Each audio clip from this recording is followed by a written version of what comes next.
I love Jon Stewart. I do. I think he's great. I know, obviously, a lot of people might disagree with him for whatever reason. I think he's great.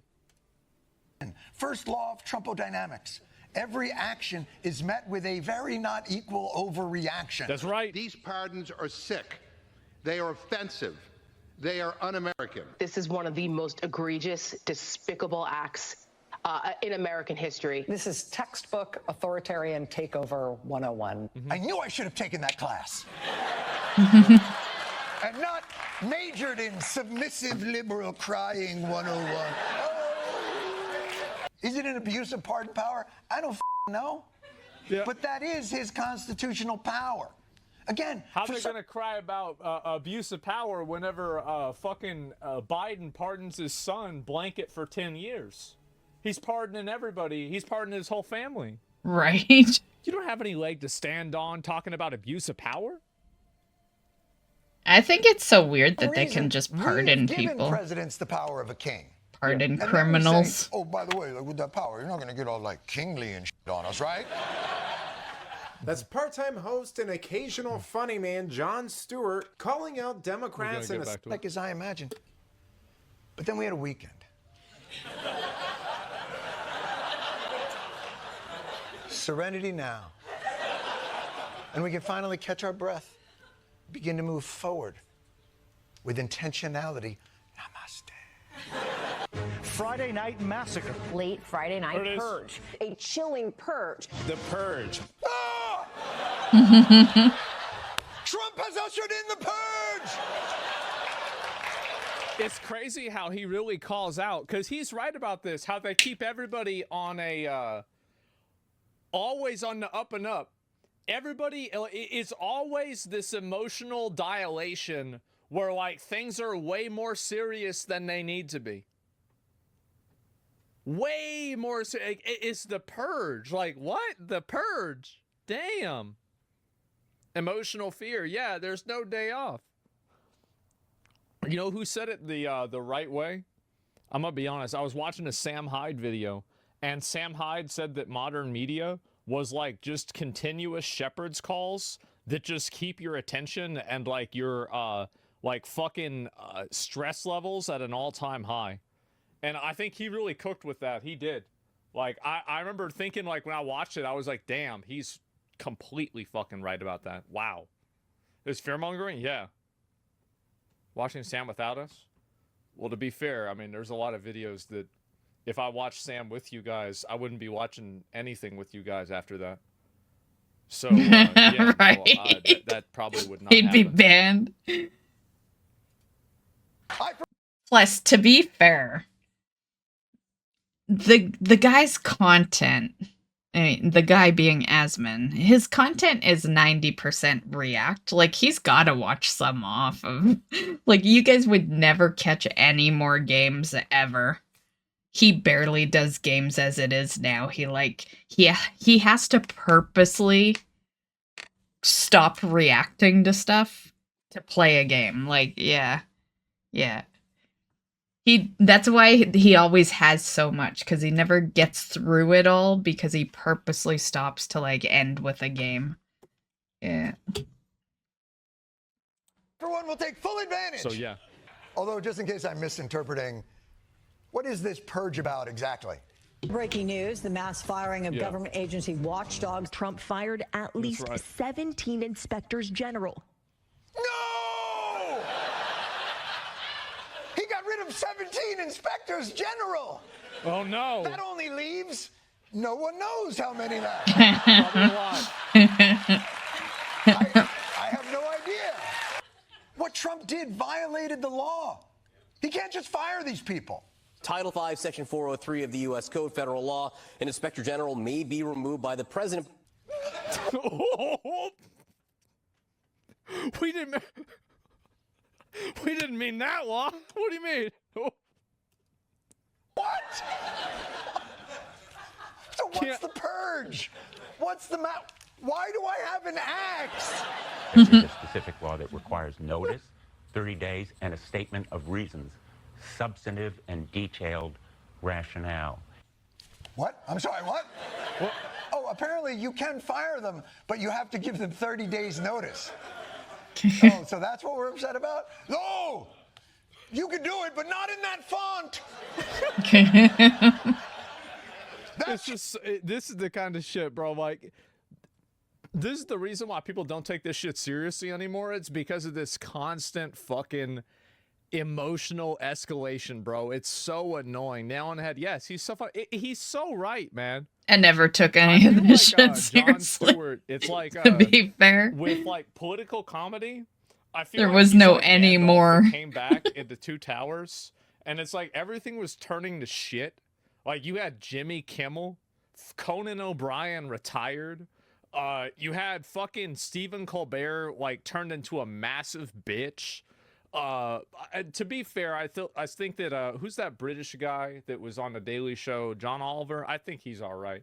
But like there's another one, Jimmy Kimmel. There's my favorite one more. He's probably thinking of. Oh, maybe he might be thinking of Corden. But there's one that I always liked, but he retired, I don't know, like 5 years ago or something. He like spoke his mind. I liked him. Yeah. It wasn't Corden. He was like a scrawny guy. I think he's actually acted in a couple of shows fucking too. Annoying. What's his name? Jimmy Fallon. And Jon Stewart. Craig Ferguson, that's who I was thinking of. I'm glad someone else thinks he needs to come back. I thought he was the best. Yeah. The only time I ever really would watch late night, it was always Craig Ferguson. And then when he stopped, I stopped watching. Yeah. Yeah. Comes back at the exact right time. I do. I think he's come back at the exact right time. Thank fucking God. Oliver lost it. I haven't seen any stuff from Oliver, but like I've seen a lot of things from him. I agree with. I feel like the saddest one to me personally is actually Stephen Colbert. I think Stephen Colbert is probably. I didn't care about any of them. I didn't care about any of them other than Craig Ferguson. Craig Ferguson was the fucking best. He was hilarious. The rest were just mediocre. And that includes Jimmy Fallon. Like, yeah, they just... whatever. Yeah, the only one that was really good was Craig Ferguson. The Rings fan, but that's a big part of it. I really like Stephen Colbert, and I was so disappointed that like he took his show in the direction that he did. He was great. Now he's not that old, right? So he can come back. Hopefully one day he will. The Colbert Report was legendary. I know my dad and I, we would go. This is what we do. We go to Bill Miller Barbecue. So good. We go to KFC. We come home. We watch the Daily Show, and then we watch the Colbert Report right after that. Didn't he say he went to some barbecue place and then afterwards he went to KFC? What? Like, shouldn't you be full and not needing another place? Like, what? Barbecue place must have sucked. Every Thursday. Hitler's font! You know, just like Bill Maher, Stewart only seems to see the problems of big government when a member of the opposing party is holding office. I mean, kudos to him for acknowledging it, but the expansion of executive power has been something conservatives have been complaining about for decades. None of this should come as a surprise because it's no secret that Democrats have no impulse control. It's not the expansion of executive power, like Trump's going into the fucking like the old wizard rules. What is with some like illegal immigrant? What's the deal with like this right here? You know, it reminds me of, and I'm talking about like the camera with like the shadow figure. You know, it reminds me of when you're being hunted down by like a crime boss or something and you can't show your face, but you're like reporting on something. Like who are you hiding from, buddy? Like, what the act of like fucking 1791 or something like that. Like, he's going into the ancient magics in the old text. Like, this shit was probably written in Latin. And he had to hire some guy to fucking decipher it. And it says that he can put people in Guantanamo Bay that he doesn't like. And can't delay gratification. I mean, this wouldn't be the first time that they've done something for short-term gain that later bit them in the butt when Republicans took power and wielded it against them. Is that the guy? I saw a video on this guy a while back, and I actually, McConnell. I felt bad for him. As a Canadian, I don't really follow. I don't know too much about him, but the videos I saw, he was barely functional. You know, the first video I saw that like ended up on my feed, he had fallen on the stage. And then there was another one where he had to be like, someone was holding his arm while they were walking. There was another one where he was literally in a wheelchair. Like, yeah, that is the definition of a guy that needs to retire. Yeah, nuts. Look, we are facing a deluge of these executive actions, and certainly we must be prepared for those most vulnerable to the consequences of these actions. Yes. But Won't somebody think of the overpaid government employees that are making a six-figure salary for doing nothing, that are working remotely? Won't somebody think of them? Fascist. Won't somebody think about the illegal alien pedophile criminals that are living on government aid? What about them? Argument has become almost a reflex for the left. Donald Trump promised to be a dictator on day one, and he's carried that forward through the entire week. 5 days into this administration, the abuse is already rampant. On a fascism scale of 1 to 10, with 10 being peak fascism, how would you rate Trump's first week? Peak fascism? I'm so sorry, guys, that people my age have begun taking positions in mainstream media. Like, the damage that millennials have done to the culture cannot be understated. This is like, you should be sorry. Your generation is a fucking joke, Asmon. Crying, annoying, unfunny, lazy, fucking joke. Boring generation of people that I think we might have ever had. And they're pathetic, too. These are the people that, you know, somebody rings the doorbell, these people have to go lie in the bathtub like it's a fucking hurricane. I hate these fucking people, man. I had to go to school with them because they were my age. Bunch of fucking losers.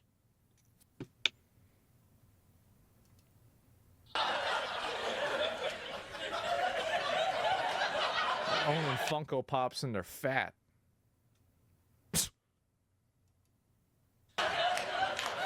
So stupid. On a scale of Mussolini to the Holocaust.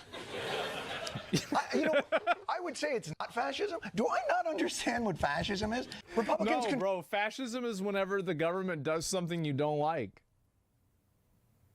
That's what happens. Yeah, fascism is when the government does something you don't like. Communism is when the government gives money to someone that you don't like. Nazis are when someone's not seeing your point of view. Let's see, what are the other ones? Fuck. Oh yeah, a threat to democracy is losing a vote. Fuck. What else we got? A dictator is whenever you do what's in your what's in the power of the presidency. Yeah, there we go. I thought he was gonna say a gay guy. Socialism is whenever the government appropriates tax dollars to benefit the public. A racist is whenever somebody is a different race than you. True. Patriarchy, yeah. Like, we can keep going. Patriarchy is whenever your dad didn't give you enough attention. Control the House, the Senate, the executive, and the judiciary. And just about every move that has been made till this point, we have granted them electorally. It's our f***ing fault. And the constant jump, yeah, it's just our fault. And the constant drumbeat of encroaching fascism will erode the credibility we will need if, hopefully, It's really funny that he's saying the same. No, I'm not going to say that I said this. I'm going to say it. I see. I've been saying this so long, and see now he's saying it. See this. I told you I like this guy a lot. He's right about fucking so much shit, man. But yeah, exactly. Stewart's been saying this forever. I know that. Honestly, I probably started saying this because I watched him as a kid, and he said it back then. So you're just a copycat. And not when it hits. But the truth is that for now, his most objectionable actions have taken place almost entirely within our designed democratic system. There was no authoritarian end run, no royal edicts. This shit happened to us as designed. I've got to admit that it is a little funny how the party that claimed to love and protect democracy can't seem to handle the system working as intended. I mean, it's just like Stewart pointed out. Despite all their hysterics about Trump being a threat to democracy, it was their beloved system that got him elected. You want to know what the strongest argument against Democrats was? Is the supercut of Pete Hegseth listening to those 9 women screeching at him all at the same time. Oh, I remember that video. Yeah. That was the strongest. Like that to me. That to me was that was it. Show us. Yeah, it was amazing. Show it again. I'll see if I can find it. Yeah, because wasn't it on The View or something? Wasn't it a video from The View? Which sometimes... The only thing that doesn't make Asmon show The View is the fact that he's by himself. Video, guys. I really apologize. Sometimes I feel like, you know, I wouldn't be surprised if more women watch Asmon because he's like, he's kind of like watching the Oprah Winfrey show, right? I can't find it. Because he goes live during the day. God, where is it? So he's like daytime drama. Sorry. Allowed him to wield so much power, which puts Democrats in a weird situation where they need to crap or get off the pot. Because at the end of the day, it's either Stewart is right and the system is healthy and working as intended, or it's so flawed and has been from its inception that its own mechanisms led to its inevitable downfall. Which raises the question of why use the system in the first place. And call me crazy, but I think based on everything they've been expressing, Democrats are going to lean towards choosing the latter. But let me know what you think. Which direction will the left move in the next 4 years? Will they drop the act and reluctantly accept that our system of government is fine? Or once and for all admit that they want to scrap the whole thing entirely? Let me know in the comments. I mean, I think that... This guy's like, he's kind of stuck in between worlds, right? It's like he wants to be on camera, but he doesn't want you to see him. Like... It's like, why don't you just be a VTuber already, buddy? Like, what's the difference between a VTuber and a fucking shadow creature on a camera? Yeah. Like, yeah, just don't even be on. Just get rid of the whole frame altogether. Didn't they? I don't know what this video is. Somebody just linked it to me. Like, I'm not sure about this guy. I don't know who this guy is. I'm gonna link y'all his channel. I just wanted to watch the Jon Stewart clips. But he like you know what they're gonna do. It's what they did with the remember that DNC chair convention where like they're like, okay, so we have to have like the women and non-binary and trans and then men and then like black and then okay, so if we have purple 7 people, what's half of 7? Is it 3? No, I think it's more than that. It's 4. You're gonna have to chop someone in half. Okay, all right. So, but what if we have like 13? What's half of 13? Like, okay, all right, let's... How do the rules work again? Wait a minute. All right, guys, huddle up. Okay, so if we have 9 people, what's half of 9? Like, it's just... It was so fucking embarrassing to watch that. It was hilarious. Do you know about the PSN blackout? I did. I saw it. But yeah, no, I love Jon Stewart. I think he's great. It doesn't mean I agree with him about everything, but I sure definitely respect him on a lot of things. I do. And man, really funny indeed. Yes, it is. And that woman that just goes up there and starts singing. She just goes and starts singing, man. Like, what are you doing? How do you do this? It's nuts.